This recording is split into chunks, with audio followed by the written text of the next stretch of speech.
Hello and welcome back into the Pain and Panic podcast. Today's segment, just a video, not the full podcast, but in this one I will be giving a red flag for every NFC team, and our last video was giving, the biggest red flag for every AFC team. Now we're going over to the NFC. You can check out that AFC video in our YouTube page as well, but for this video, just the NFC. So going over the biggest flaw of each team, what might cost them the Super Bowl, and we're just going to go through it from right now, the best team in the NFC to the worst by their standings right now. So in the last video, we had a lot of teams that had some real great strengths, but this has like one glaring flaw. I will say the NFC kind of had some weirder red flags, which very excited to talk about. So let's start at the top of the NFC, the Los Angeles Rams right now. They look like the best team, they're playing like the best team, and it was really hard to come up with a flaw for this team. If I had to come up with one red flag though, I would just say they are old.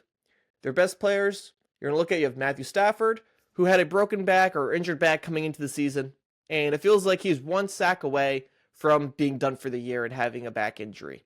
You also have Davante Adams, who's an older receiver, and you have Puka Nacua, who maybe isn't old, but he is always leaving games because he gets injured. He kind of just runs headfirst into things, and it makes him a great receiver, but sometimes he goes into that blue tent a lot.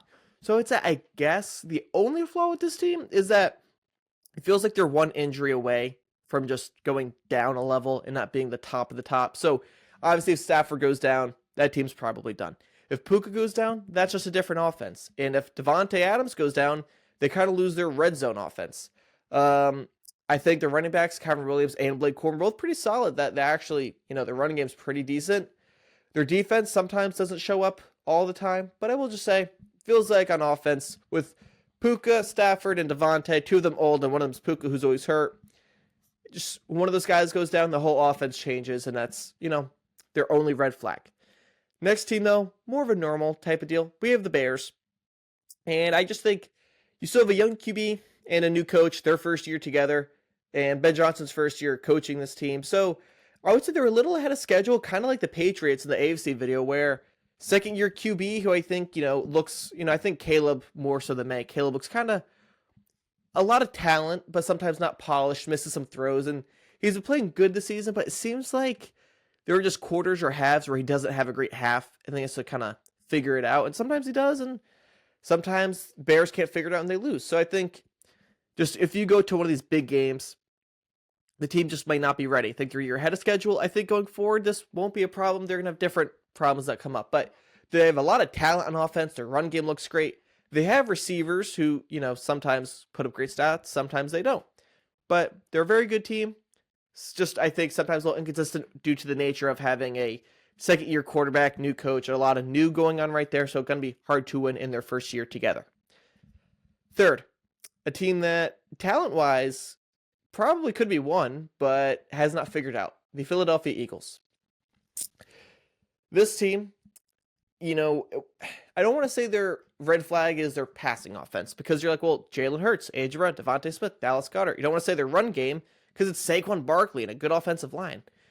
So what's the real problem? You could say their run defense, but they have a lot of playmakers on defense.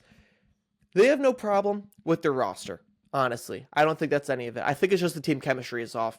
I think the coaching with the players, it's not clicking right now. Nick Sirianni was almost gone at the beginning of last season. Then the Eagles figured out they got hot at the right time. They go to the playoffs and their talent prevailed and they looked like the best team, and we saw it. This season, they were winning these close games early on, but then it has not worked in terms of winning games. They did just destroy the Raiders, so this isn't good timing. But they're better than what their record says talent-wise. The fans seem to be upset with how the team plays many times. I think Jalen Hurts, I've never had him as a top 5 quarterback. I've always thought it's more so the talent around him and him, executing really well, just not being asked to do too much. But I think this year, when he tries to do too much, that's where they run into problems. That Chargers game was the worst game I've seen him play in a long time. I think just when things aren't clicking, but the talent's there, I usually blame the coaching or just the team chemistry. The vibes are off. We kind of saw this with them 2 years ago when they lost to the Bucs in the playoffs. So I'm just going to give them the team chemistry is not working. All right, next one, Buccaneers. Probably, maybe won't be in the spot in a few weeks, but the Panthers choked to the Saints. So the Bucs actually are looking still decent as long as they could beat the Panthers 2 of these next 4 weeks. So the Buccaneers. They have had a lot of injuries, and they're getting a lot of those guys back now, but they still, some of them don't look fully right. So I'm just going to say injury luck, and the injuries still, like, I don't want to say they're harming the players, but the injuries that are still preventing the players from being as good as they are, holding them back, that's their biggest red flag. They're not a healthy team right now. Baker Mayfield got hurt, thought he was going to miss multiple games. He came and played the next week. However, he hasn't looked great. After the first few weeks, Baker from an MVP candidate to looking like a bottom half NFL quarterback. Egbuka got hurt in his calf, and then in his quad. He has not looked the same since then. Mike Evans, though, did come back. He looked pretty solid. Chris Godwin has come back, not at all like last year, though. And offensive lines had issues, defenses had issues, but really it comes down to Baker. He has not looked the same since the beginning of the year, not at all like last year. He's playing some of the worst football we've seen from him in a while. And if Baker's not throwing the ball well, they lost to the Falcons on Thursday. That's just unacceptable. I think Baker, with the injuries, that's their red flag. However, if Baker's healthy, I don't want to judge him too hard, but we'll see at the end of the year the reports about the injuries and stuff. Seahawks. This is tough. The Seahawks, when you look at the roster, you're like, oh, like, you don't really have a weakness, but then you look at the stats and you see things that stand out. And there was one thing for the Seahawks that maybe is just a huge red flag. Seahawks, red flag right here. They turn the ball over a lot. 23 giveaways this season. That is the second most in the league behind J.J. McCarthy and the Vikings this season. No, they're the highest of any contender and the second highest in the league, behind probably one of the worst quarterbacks in the NFL. Sam Darnold is I think a good quarterback, but he does have moments and he has games where he does not look great. And if you could get pressure on him, I was going to say the red flag is Sam Darnold with pressure on him, but I think it's just Sam Darnold in nature does turn the ball over a lot. More and more analytics are talking about possessions and getting possessions, so if you're giving the ball away a lot, other teams could take advantage of that. That is their biggest red flag, and they have a good defense, so maybe it doesn't hurt them that much when the defense can limit the impact of those. Also, I will say their running game. I want to put the running game as a red flag. However, I just more so hate their running game in terms of fantasy football instead of actual football, because I think their running game kind of works with Kenneth Walker getting you to the red zone, then Charbonnet takes the touchdown, but frustrating to watch. But the real red flag is the giveaways and the turnovers. 49ers, this is a tough one. I thought it would be really obvious after the Fred Warner and Nick Bosa injury, but their team has actually stood pretty strong.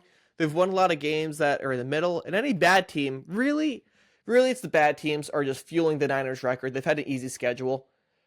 But the one thing that's kind of weird, they don't force a lot of turnovers. We just talked about the turnovers with the Seahawks. Now the opposite kind of problem. The Niners don't force any turnovers. They have a -5 turnover differential, which is worst of any team in the contenders list, NFC or AFC. The Niners were last of all these contenders in terms of turnover differential.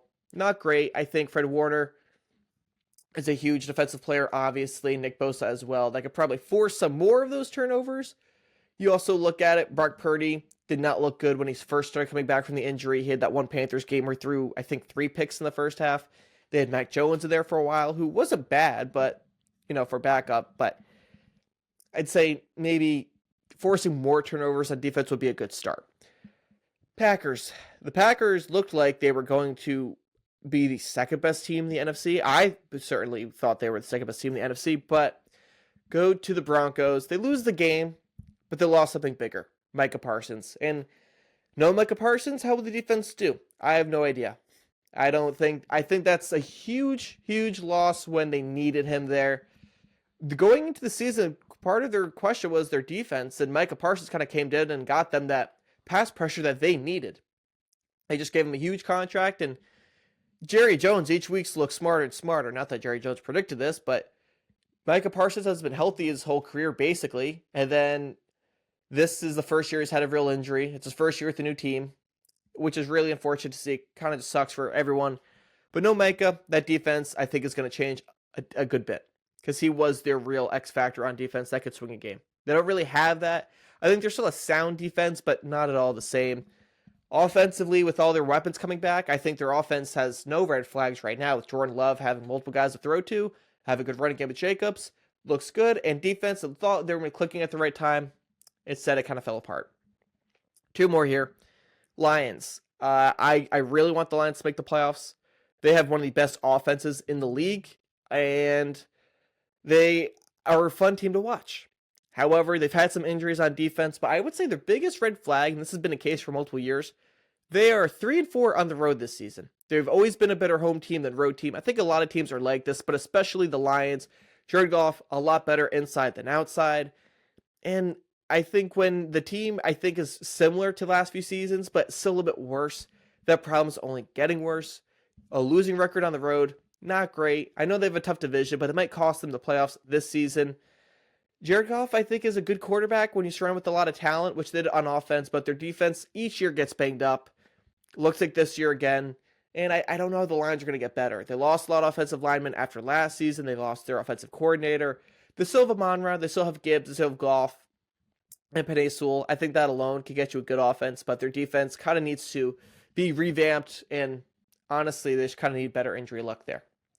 Last team, the Panthers, who I don't even want to put on this list, but they do have a real chance to win the NFC South, especially if they get split against the Bucs.